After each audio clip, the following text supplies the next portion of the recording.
क्यों छोड़ दिया? कि किसने छोड़ा? किसी ने नहीं छोड़ा। बिलावल साहब को सॉफ्ट कॉर्नर था इदारों के भी, और साकिब निसार साहब का भी। आपका ये हुस्न ज़न है कि आप ये कह रहे हैं कि उनके वाले साहब के लिए नहीं था, उनकी फूफों के लिए नहीं था, उनकी जमात के लिए नहीं था, उनके साथियों के लिए नहीं था, सिर्फ उनके लिए था। वो इसी तरह ही क्या ये सॉफ्ट कॉर्नर था? वो इसी तरह ही जैसे शहबाज शरीफ अंदर थे, हमजा अंदर थे, सलमान शहबाज के लिए सॉफ्ट कॉर्नर था, उन्हें बाहर भेज दिया गया।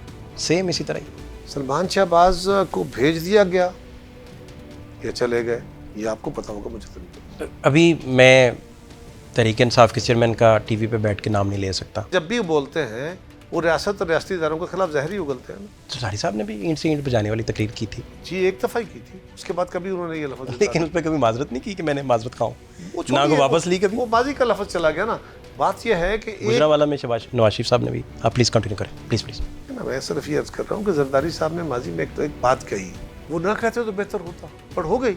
लेकिन खान साहब का तो ये बाकायदा प्लान था ना, है खालिस्तान सियासी ऑफिस, इस पे कोई रिटायर्ड जज, कोई जर्नल, कोई ब्यूरोक्रेट, कोई कारोबारी, कोई जर्नलिस्ट, ये कैसे बैठ के फैसले कर सकता है? ये कैसे उस सौदे की तौकीर बढ़ा सकता है? वो ऐसे कि जैसे जरदारी साहब ने अपने सबसे करीबी जो उनके हैं मोहसिन नकवी साहब, उनको पंजाब में लगाया निगरान। देखिए ना, मैं तो सिर्फ ये कह रहा हूँ कि ऐसा नहीं होना चाहिए। मैं तो ये कह रहा हूँ कि ये ऑफिस सियासी लोगों के हैं। तो जरदारी साहब ने गलत किया। मैं ये कह रहा हूँ कि ये सियासी लोगों के, इस पर सियासी लोगों को आना चाहिए। मेरे पास स्पेस ही नहीं है, और ये स्पेस मुझे डेमोक्रेटिक गवर्नमेंट ने देनी है, आप लोगों ने देनी है। पाबंदी है, आप पाबंदी है। लीजिए, किसने रोका? मैं लेता हूँ ना। कैमरा हमें नोटिस कर देगा। देखिए ना, एक इशू है, आप इमरान खान का नाम लेने से तो नहीं रोक सकता कोई आपको। तस्वीर नहीं चला सकते, उनका स्टेटमेंट नहीं चला सकते। पॉलिटिकल लीडर के तौर पर आप खुदा ना खास्ता जेल में चले जाएं, अल्लाह ना करे, अल्लाह ना करे, और मेरे पास ये स्पेस ना हो, मैं आपकी आवाज़ ही ना उठा सकूं, तो फिर क्या आप क्या जेल में बैठ के सोचेंगे? यकीनन इसके साथ बहुत सारी चीज़ें और लिंक्ड हैं। प्लीज़, ये this is not very simple. उसके लिए अगर कोई आपको पेमरा ने या किसी और ने कहा, तो उसके मैंने कुछ और है। मंटो के आप उनके ऊपर बातें करना चाहते हैं, मंटो कोई और मैं चीज़ अर्ज था। सुन लें, मंटो का एक और जहान था ना, उसको कोई रेलेवेंस। मैं अर्ज तो सुन लें, मुझे इजाज़त फरमाइए। प्लीज़ प्लीज़, आपका शुक्रिया। मंटो के अफसानों पे पाकिस्तान में मुकदमा चला के फोहश है। यहाँ आप उनकी तकरीरों की बुनियाद पे कह रहे हैं कि स्टेट के खिलाफ उन्होंने तकरीरों में सारा कुछ कह दिया विदाउट किसी अदालत से प्रूफ हुए। आप मुझे सिर्फ ये बता दीजिए, अगर मैं कहता हूँ, कोई अदालत का वर्डिक्ट तो नहीं मैं बताता आया? हूँ, मैं बताता हूँ जी प्लीज़। अदालत का वर्डिक्ट तो तब आएगा ना कुछ शक वाली बात हो।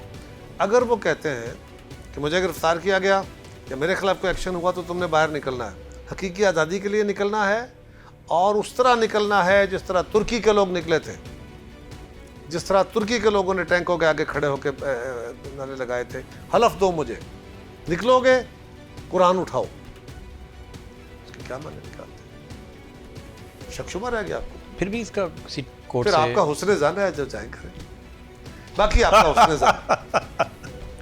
मैं क्या कोई वर्डिक्ट आ जाए, आपका हुस्न जान है, वो उसी वर्डिक्ट की बातें हो रही हैं ना, इसी के लिए कॉम्पिटेंट फोरम इसको। सर देखिए ना, इसी के लिए वो ना एलिगेशन आ गया। मैं चाहता हूँ मैं और आप फैसला ना करें, कॉम्पिटेंट फोरम अभी तक तो एलिगेशन है, किसी ने फैसला नहीं ना किया, फिर बंद हो गए, फिर भी हम नहीं चला सकते। मैं यही तो अर्ज कर रहा हूँ कि कॉम्पिटेंट फोरम सर हमें कॉम्पिटेंट फोरम से निकल जाएंगे ना वो, अगर निकल गए तो वो आज़ाद हो जाएंगे। बिलावल हाउस में और जाती उमरा में क्या आपको फ़र्क महसूस होता है अब जब आप अपनी पार्टी को देखते हैं? किस चीज़ का क्या फ़र्क?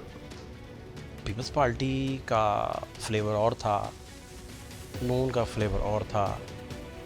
तो क्या हुआ फ्लेवर पीपल्स पार्टी को?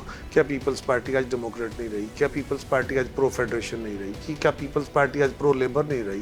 क्या पीपल्स पार्टी आज प्रो पीजेंट्स नहीं रही? क्या आज ख़वातीन के हकूक़ की जंग नहीं लड़ रही?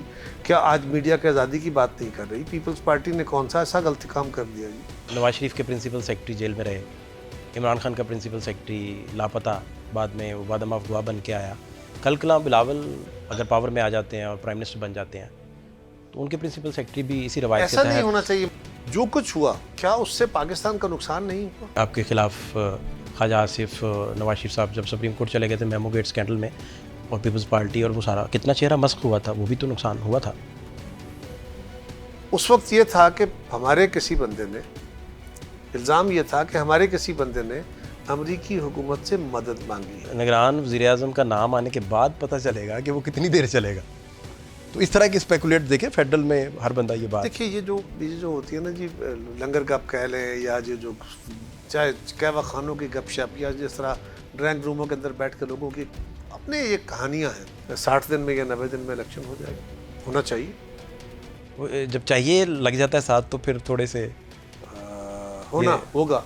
चले ये मुश्किल है कहना, ज़रा होगा कहना किसी के लिए भी शायद मुश्किल हो जाता है। लेकिन अब आपने मुझसे दो सवाल कर दिए। अगर मैं चाहिए कहता हूँ तो आप कहते हैं कि इससे शक पड़ जाता है, अगर मैं कहता हूँ होगा तो आप कहते हैं आपने तो इलेक्शन नहीं कराना। मैं तो क्योंकि आपके सवाल को देख रहा हूँ ना, वैसे इलेक्शन कमीशन भी कह रहा है इलेक्शन होगा। ठीक है, बिल्कुल ठीक है। शक व शुबात हमारे क्योंकि मुल्क के अंदर बेशुमार, माजी हमारा बड़ा दागदार है। 2013 में भी हमारे ही लोग तोड़े गए और 2018 में भी हमारे ही पंजाब से लोग तोड़ के इमरान खान के साथ मिलाए गए। अब ये भी अगर साथ बयान फरमा दें, अगर आप ये बदला अब नहीं, मैंने ये एक और बहस है और परवेज खट्टर साहब को, देखिए ये एक और बहस है, ये एक और बहस है, ये मेरा सवाल नहीं है, ये आप करिए।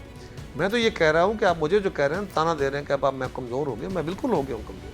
मैं इंशाल्लाह वापस आऊँगा, आपको नजर आऊँगा। कतन ताना नहीं मैं सर, मैं ताने सब चले, मेरी इंटरप्रिटेशन उसको ताने की आपने शायद ना दिया। जरदारी साहब उसके डायरेक्टर थे, फ़रयाल डायरेक्टर थी, CEO बिलावल थे, लेकिन बिलावल साहब बच गए बड़े आराम से। साकिब निसार भी उनके हक में कहते रहे कि इन पे क्यों आपने ECL में क्यों डाला है। कैसे CEO थे वो? जिस कंपनी ओमनी ग्रुप का जो सारा केस था, जो JIT बनी थी, उसमें फ़रयाल भी डायरेक्टर थी, जरदारी डायरेक्टर थे और बिलावल CEO थे उसके। बिलावल साहब जब वो कंपनी को बनी थी, इसके बारे में मुझे सारी डिटेल का नहीं पता, लेकिन बिलावल साहब उस वक्त वो बच्चे थे, वो किसी एक्टिव रोल में नहीं थे, कोई डॉक्यूमेंट उनका साइन नहीं था, उनका परफार्मा नाम ज़रूर होगा, मुझे सारी डिटेल का नहीं पता। सो बिलावल साहब अमली तौर पे किसी रोल में नहीं थे, उसके कोई बेनिफिशरी नहीं थे। हाँ, फैमिली का नाम है ना कि उसका नाम उनका था, उसमें शामिल होगा, लेकिन उनको उस रंग में लेना ये मुनासिब नहीं है। आप फरमा रहे हैं कि इसमें, क्योंकि जब हम नवाज शरीफ साहब के एक्विटल की बात करते हैं 5-0 से सुप्रीम कोर्ट की, तो नून वाले और बाकी सारे दोस्त और कोलीग्स आपके सारे वो यही बताते हैं कि ये एक साजिश थी जिसमें अदलिया के कुछ लोग मुलविस थे, कुछ पावरफुल लोग मुलविस थे और एक्विटल हुआ। सर, मैंने उस एक्विटल का मिसाल नहीं दे रहा, मैं उधर ही आ रहा हूँ। मैं ये कह रहा हूँ कि बिलावल साहब का जिस वक्त वो कंपनी फॉर्म हुई कितनी उम्र थी? FIA का रिकॉर्ड बताता है कि वो अभी वो जुवेनाइल जो आप फरमा रहे हैं वो नहीं था। FIA के रिकॉर्ड के मुताबिक वो जुवेनाइल थे, उनका उस कंपनी के किसी भी डॉक्यूमेंट, किसी जगह पे किसी उनकी फिजिकल प्रेजेंस उस तरह उनकी नहीं थी। एक परफार्मा नाम ज़रूर था और मुझे उनकी डिटेल का वैसे पता भी नहीं है क्योंकि उनका फैमिली इशू है, मैं कोई उनके कॉर्पोरेट मैटर्स तो नहीं देखता। लेकिन सवाल ये है कि एक माजी में जो बातें हुई, मैं तो आज के रेलेवेंस से बात कर रहा हूँ। हाँ, अगर है तो